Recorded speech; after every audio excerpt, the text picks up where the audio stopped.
Ora, olá a todos. Antes de mais, bom dia. Eu estou aqui a falar diretamente de Mangualde, da importação do Centro de Formação EduFor de Mangualde, a pedido do diretor do centro. E o nosso objetivo é falar essencialmente da nossa experiência de formação à distância e nomeadamente com base em alguns projetos que tivemos. Nós basicamente começamos a nossa formação à distância essencialmente já em 1996. Portanto, já lá vão 15 anos ou mais. E começámos, portanto, numa época, pensem um bocadinho, a idade avança, mas pensem um bocadinho em que não havia ADSLs, não havia cabo, não havia fibras, não havia nada disso. Tínhamos apenas linhas redis, alguns anos depois, muito simples, e entramos num projeto que era o projeto Trends. E esse projeto Trends começou, portanto, em 1996. Posteriormente, 2 anos depois, terminou e passámos para o Prof 2000, que deu continuidade e que tem basicamente o mesmo modelo.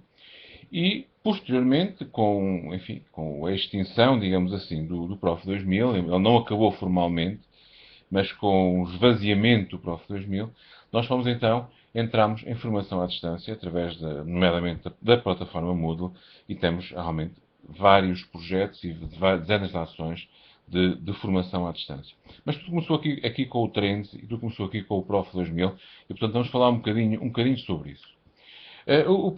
Este projeto Trends, portanto, que teve cerca de 40 turmas, mais ou menos, foi um projeto europeu. Que no caso português, envolvia 6 países, no caso português, os parceiros envolvidos resolveram logo virá-lo para a formação e para a formação à distância. Posteriormente foi alargado, através do Prof 2000, a cerca de 6 escolas, a 30 centros, e no total de 97 a 2009 nós tivemos cerca de 5.000 professores a fazer formação à distância. E o Prof 2000 é hoje, claramente, talvez o maior repositório de formação, o maior repositório de páginas web, o maior repositório ainda de espaços Moodle, de páginas de escola, que ao longo dos anos foram feitas. Eu gostaria que olhassem para o nome das primeiras ações, ainda no tempo do Trends, aquelas que começámos em 97. Nós temos iniciação à teoria de grafos, temos comunicação, leitura e criativa, temos literatura e artes plásticas, jornais. Não temos internets, não temos computadores. Porque não era esse o objetivo. O objetivo era, de facto, dar formação em conteúdos em que os nossos colegas, os professores, estivessem envolvidos. E o modelo era um modelo com características muito concretas e muito específicas. Se não vejamos, baseava-se na formação, em primeiro lugar, tinha dinamizadores nas escolas, que eram os chamados líderes. Os líderes eram professores que tiveram nos primeiros 2 anos 8 horas de redução e depois no outro ano 4 horas de redução. E esses líderes de escola criaram uma comunidade. Parem que nada existia, nada estava feito. E, portanto, éramos os líderes alicate, como ainda hoje nos chamamos. Éramos os engenheiros de letras. Éramos nós que tínhamos que instalar as redes. Éramos nós que tínhamos, acima de tudo, de apoiar a formação. Ou seja, nesta primeira fase, os formandos faziam formação à distância nesta plataforma, mas tinham o apoio dos líderes nas escolas. Os líderes tinham também, além de formação, tinham também a responsabilidade de integrar um pouco, de dinamizar as TIC dentro das escolas, e daí esse seu papel na criação de redes, na criação de páginas de escola, etc. E existia um helpdesk, este helpdesk eram também professores destacados, 2, 3 professores destacados em Aveiro, e esses professores tinham como missão prestar apoio ao projeto, fazer a plataforma, mantê-la, dar todo o apoio aos líderes, fazer formação, etc. E pronto, isso foi obviamente terminando, essas horas foram terminando, deixou de haver reduções, deixou de haver helpdesk, mas o projeto, apesar de tudo, manteve-se durante bastantes anos, como eu disse, até 2009, 2010, e o site ainda existe e estão lá alojados ainda muitos conteúdos. É, Além disso, há aqui também uma ideia fundamental. Este projeto Trends, depois, Prof 2000, resultou de um conjunto de pessoas e tinha, digamos, aquilo que nós chamamos fatores de sucesso. E os principais fatores foram, por um lado, a rede que foi criada, de facto, entre os líderes e o helpdesk, a rede humana, centenas e centenas de mensagens trocadas diariamente.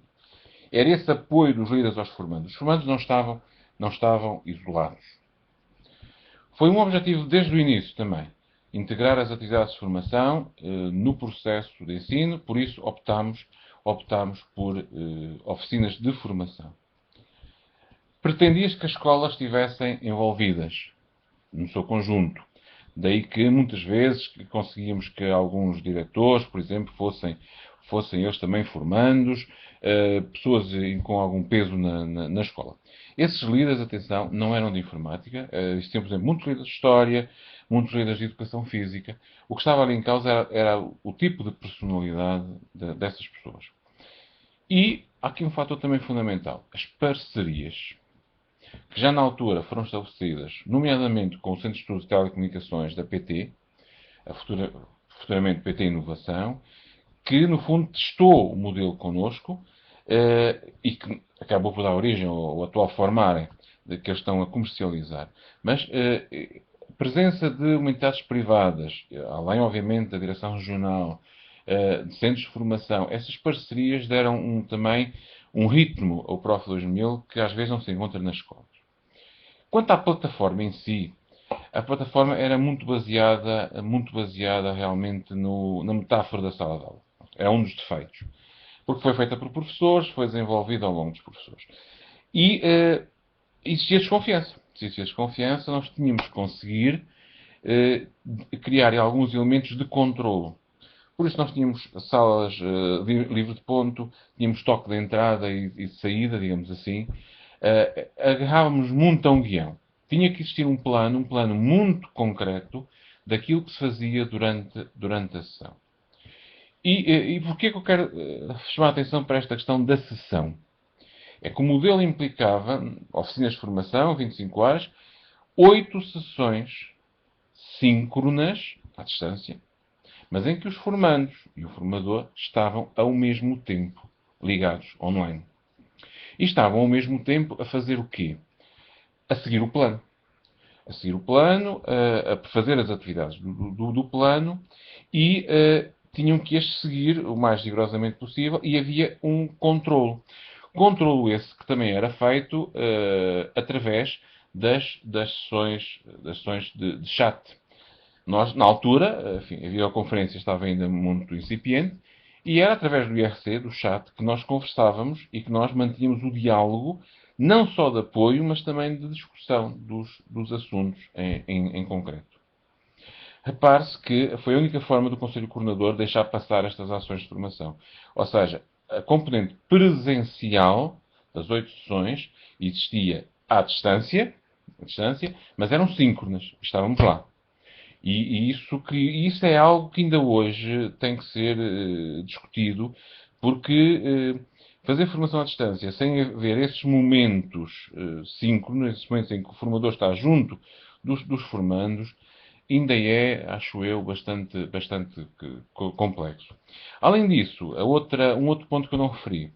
Os formandos Prof 2000, dos professores, tinham que construir páginas que publicavam, tinham um espaço web para publicarem, tinham um servidor de FTP, tinham e-mail e, portanto, quando acabava a ação, eles continuavam a usar os serviços Prof 2000. Essa foi também um dos grandes fatores, na nossa opinião, de sucesso. Mas os tempos passaram e, chegados a 2008, 2009, por aí adiante, o EDFOR teve que realmente decidir quando é que vai optar pela formação à distância. Bem, em primeiro lugar, utiliza em todas as ações de formação normais, nem que seja como elemento de apoio, portanto, tem a sua disciplina muda. Depois utiliza a informação muito concreta que se entende que se adequa à formação à distância, que é feita integralmente à distância, ou com em e-learning, com uma sessão eventual de apoio inicial. E utiliza em projetos concretos que foram surgindo. E é esses exemplos que eu vou tentar mostrar agora. Por exemplo, aqui foi uma colaboração que tivemos com a CIDI e com uma ação Aprender a Cooperar na diversidade, que era para ser apenas feita via Moodle. Nós insistimos, não. Tem que existir momentos presenciais de discussão e, portanto, fizemos aqui um intercâmbio entre as duas plataformas, entre a plataforma Prof 2000 e a plataforma Moodle, e a ação funcionou nos dois lados. Mas cá está, uma parceria, um projeto de colaboração e as sessões síncronas a manterem-se como elemento chave até hoje. Aqui neste caso temos também uma ação de formação Ambi-Learning, 15 horas, com a associação CEDRO, Centro de Empoderamento 2.0, dedicada a educadores infantis e professores dos vários níveis de ensino.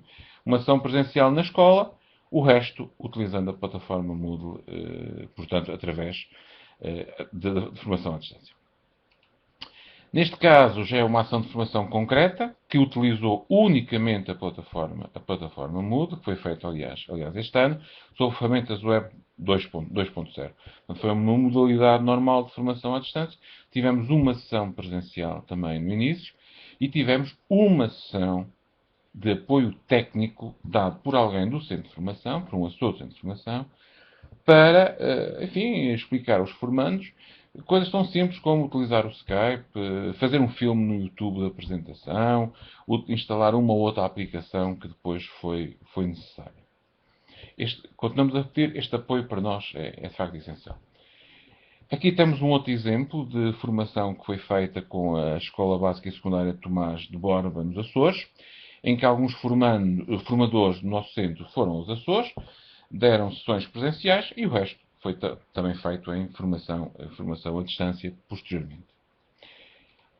Aqui um aspecto também curioso, que é uma conferência com a Lituânia, a propósito de um projeto que também tivemos, que foi os quadros interativos, com o Arial, o Magic Board, e nós fomos, digamos, os divulgadores e recebemos quadros gratuitos, digamos assim, provenientes dos Magic Boards, e depois nós fomos divulgadores desse projeto ao longo de várias escolas. Foi uma maneira da empresa aprender a utilizar, a ver como é que aquilo funcionava em concreto nas escolas, e com isso conseguir os seus contratos. Aqui foi uma conferência que nós fizemos com coordenadores da Lituânia, precisamente para lhes explicar qual era o nosso projeto de formação com os quadros interativos. Neste caso, trata-se de uma conferência que foi transmitida em direto, através do Justin TV. Não tínhamos ainda o Hangout a funcionar, foi com base neste sistema. Portanto, é feita uma conferência e ela é transmitida para o público através de uma ferramenta que exista neste momento. Neste caso, trata-se de umas jornadas em que uma das intervenções, a doutora Elisa Marques, do Ministério da Educação, foi também feita via Hangout ou Skype, não tenho agora neste momento a certeza, mas participou diretamente na conferência, um bocado como eu estou a fazer agora, embora que com algum receio de alguns problemas, esta sessão esteja a ser feita de forma gravada, digamos assim. Para além disso, temos, por exemplo, aqui também um webinar relacionado com a Semana da Leitura, em que a coordenadora, a uma hora marcada, fez também a sua intervenção. Portanto, ou seja, a formação em distância foi crescendo. Nós tivemos, ao longo do tempo, muitas centenas já de formandos que utilizaram esta modalidade de formação.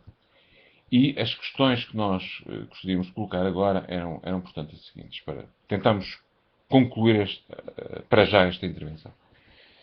Que formandos é que são bons formandos da distância? Bem, acima de tudo é a definição clássica, ou seja, formandos com capacidade de terem alguma disciplina de trabalho. Não é necessário, de forma alguma, que sejam especialistas em informática ou em tecnologias. De forma alguma. Mas não devem ser abandonados. O formador tem que ter uma grande capacidade de permanentemente responder a Moodles, estar no Skype, estar ou no Hangout, estar organizado por forma a colaborar e, por exemplo, em fóruns do próprio Moodle também, para tentar incentivar a sua participação. Neste momento usamos a plataforma Moodle, que é uma plataforma que tem um problema.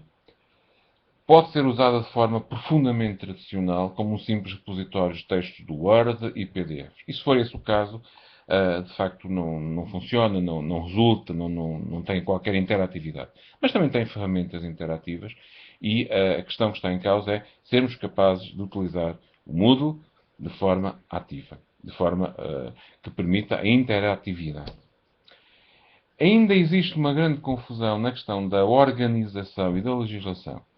Eu continuo a referir que não está ainda totalmente definido até que ponto é que a formação à distância via Moodle, se não existirem as tais sessões as tais sessões síncronas, até que ponto é que ela está de facto de acordo com as regras do Conselho de Coordenação de Formação Contínua?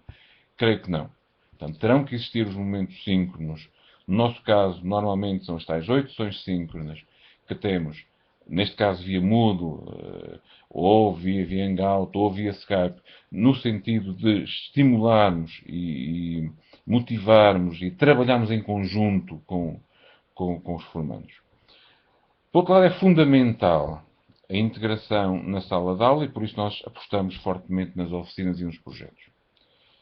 E aí levanta-se uma questão que anda agora muito aí na moda, que é a questão dos nativos digitais. Nós somos imigrantes digitais, os alunos seriam nativos digitais, estariam perfeitamente à vontade. Eu duvido muito e desconfio muito deste conceito. Os alunos, de facto, utilizam com grande facilidade as tecnologias, isso é uma coisa. Mas têm das tecnologias uma visão de jogo.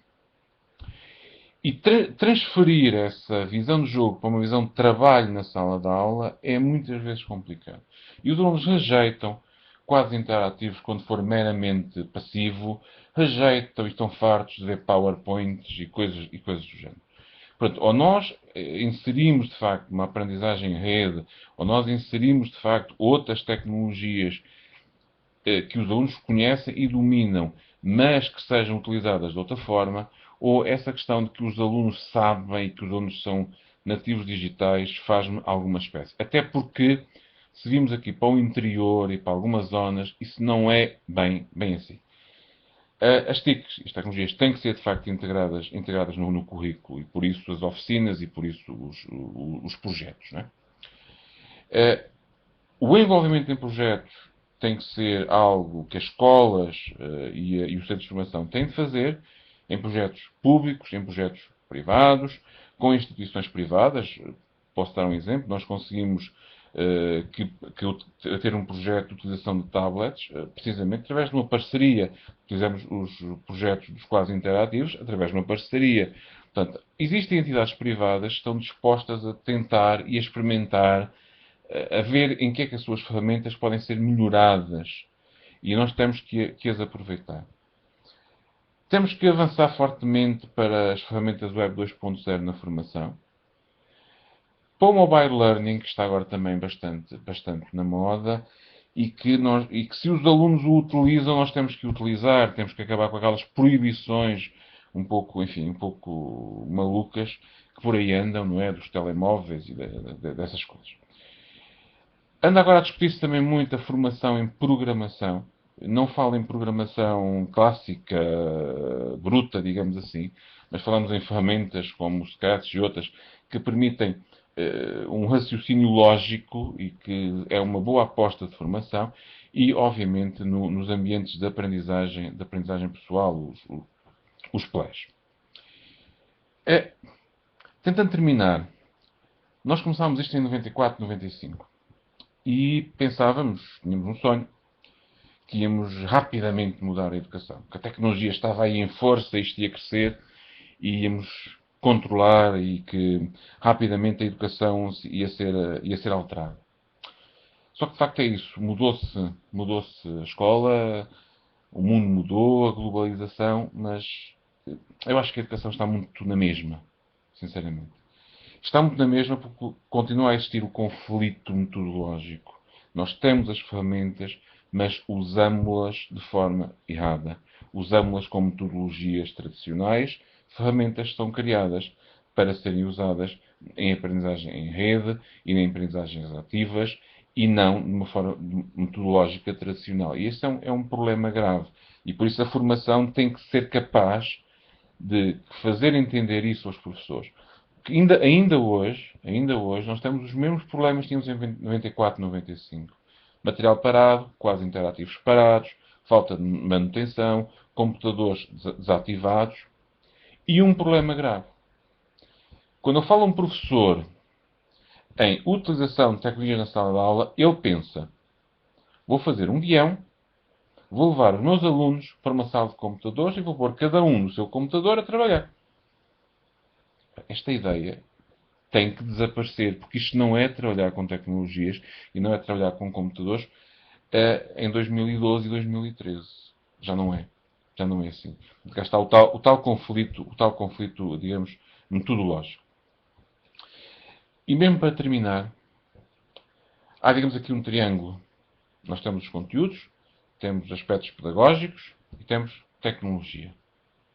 Cada professor, cada um de nós, tem que ser capaz de fazer o seu triângulo.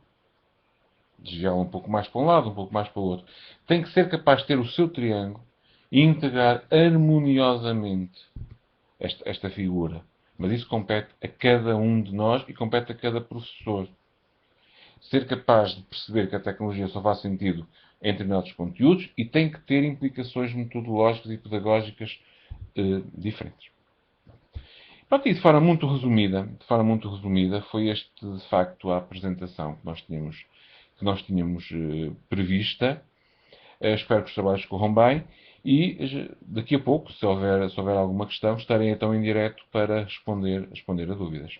Obrigado.